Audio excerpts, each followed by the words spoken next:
Hello, hello students. You're most welcome on my channel Active Classes for Science and Maths. Today in my mathematics class, I am going to discuss on sides and indices formulas.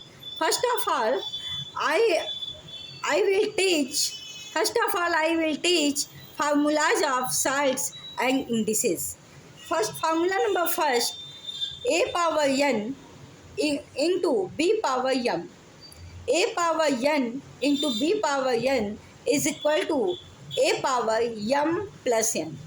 जब कभी भी इन दोनों के बीच में multiply रहे तो आपस में जो पावर होते हैं वो ऐड हो जाते हैं।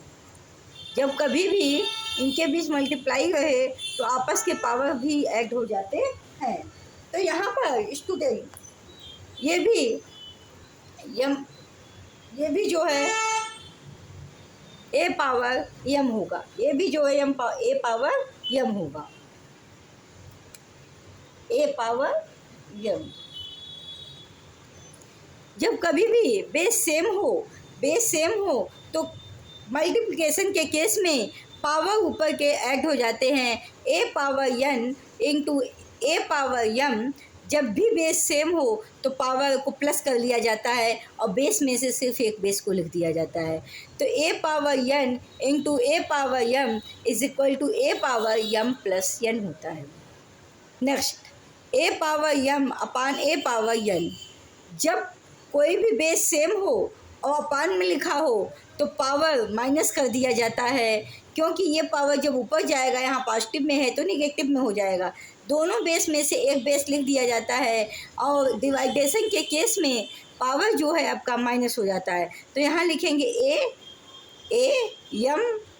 ए पावर यम माइनस एन। अगर कोई भी चीज़ अपान में लिखी है और बेस अगर सेम है तो a power m upon a power N को लिखा जाता है a power Yama minus N. Third है a power N whole bracket यम, इसको लिखा जाएगा ए पावर एम एन, क्योंकि जब भी ब्रैकेट खुलता है दोनों में मल्टीप्लाई होता है तो चाहे एम को पहले लिखे चाहे एन को पहले लिखे तो रूल के अकॉर्डिंग, लेटर के अकॉर्डिंग एम को पहले लिखा जाता है, इसलिए ए पावर एम एन हो जाएगा और ब्रैकेट ओपन हो जाएगा। नेक्स्ट है आपका fourth, a b whole power n. A b whole power n के केस में अलग अलग लिखा जाता है ए पावर एन और multiply by b power n, क्योंकि देखिए यहाँ पे बेस सेम नहीं है, यहाँ पे बेस सेम नहीं, डिफरेंट है, तो इस पर भी पावर एन आ जाएगा और इस पर भी पावर एन आ जाएगा। A power n into b power n लिखा जाएगा। ये फार्मूलाज हैं, क्योंकि इन्हीं फार्मूला के बेस पे आप क्वेश्चन को सॉल्व करते हैं, साइड और इंडिसेस की क्वेश्चंस को। अब देखिए ए अपान बी होल पावर एन, ए अपान बी होल पावर एन, इसका ये मतलब होता है कि ए पावर एन अपान बी पावर एन। अलग अलग पावर लग जाएगा, इसके भी पावर एन होगा और इसके भी पावर एन होगा, लेकिन ए पावर एन अपान बी पावर एन।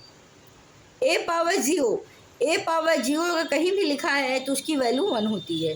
ए पावर जीरो कहीं भी लिखा है तो उसकी वैल्यू 1 होती है। यहाँ तक हम आपको बता दें कि सिर्फ ए पावर जीरो ही नहीं, किसी भी नंबर के पावर अगर जीरो है, किसी भी नंबर के पावर जीरो है, या एक्स का पावर जीरो है, या 2 का पावर जीरो है, या 1000 का पावर जीरो, या 100 का पावर जीरो है, तो उसकी वैल्यू 1 होती है। जहाँ पे ए की वैल्यू कभी भी जीरो नहीं होती। इस वैल्यू, ये जो ए है इसकी वैल्यू कभी जीरो नहीं होती, तो इसकी वैल्यू 1 होती है।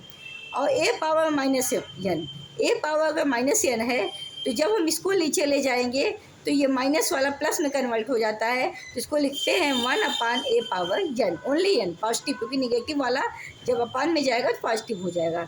अब देखिए ए पावर 1, किसी भी नंबर का पावर, किसी भी लेटर का पावर, किसी भी एक्स का पावर, किसी भी चीज़ का पावर अगर 1 है तो वही चीज़ आती है। A power 1 it means 1, 100 power 1 it means 100, 2000 power 1 it means 2000।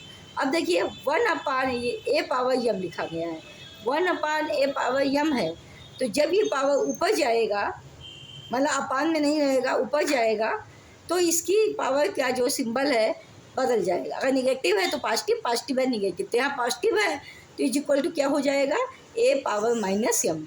ये जब ऊपर जाएगा तो ये 1 हट जाएगा, लिखा जाएगा a पावर माइनस m।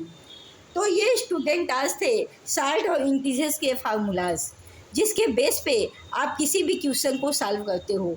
यहाँ पर ए और बी हमने सिंबॉलिक यूज किया है।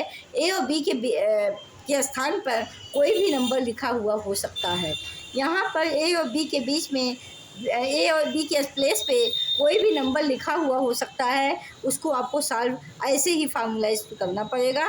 तो इसको प्लीज़ रिमेंबर कर लीजिए, याद कर लीजिए। सॉल्ट और इंटीजर्स के फार्मूलाज अभी हम आपको और भी बताएंगे, कुछ और भी रूट के फार्मूलाज हैं उनको भी बताएंगे, फिर हम आपको ये चैप्टर स्टार्ट करेंगे। क्योंकि जब तक आप ये फार्मूला नहीं जानेंगे तब तक आप इसके क्वेश्चन सॉल्व नहीं कर सकते। तो इस तरह का क्वेश्चंस आता है और ए और बी के स्थान पे नंबर दिए होते हैं, तो ऐसे केस में आपको सॉल्व करना होता है। लेकिन आपको रूल जब आप जानेंगे, फार्मूला जब आप जानेंगे, तो ही आप इसे सॉल्व कर पाएंगे। तो स्टूडेंट, आज की क्लास आपको कैसी लगी? आज हमने आपको इसके बारे में, सारे फार्मूलेज के बारे में पहले बताए हैं। तो अगर आपको ये वीडियो पसंद आती है तो इसको लाइक शेयर सब्सक्राइब करना मत भूलिएगा। आप इसे अपने फ्रेंड्स में भी शेयर कीजिएगा ताकि उन्हें भी इसका बेनिफिट मिल सके। आज के लिए स्टूडेंट इतना ही। कल फिर मिलेंगे new topic and new video के साथ। Good afternoon, thank you so much. अगर आपको कोई भी सलूशन या कोई भी प्रॉब्लम होती है किसी भी पॉइंट पे, तो आप कमेंट बॉक्स में हमसे डिस्कस कर सकते हैं। और अगर आप चाहें तो ऑनलाइन या ऑफलाइन भी हमसे जुड़ सकते हैं, क्योंकि आप जानते हैं कि जब ऑफलाइन कोई चीज़ पढ़ाई जाती है तो थोड़ा और अच्छे से उसको एक्सप्लेन किया जाता है, क्योंकि उस समय स्टूडेंट एकदम सामने होता है। तो आज के लिए इतना ही। कल फिर मिलेंगे। Be happy, be healthy in your life. Take care, thank you so much, all the best. फिर मिलेंगे। Thank you so much. Good afternoon.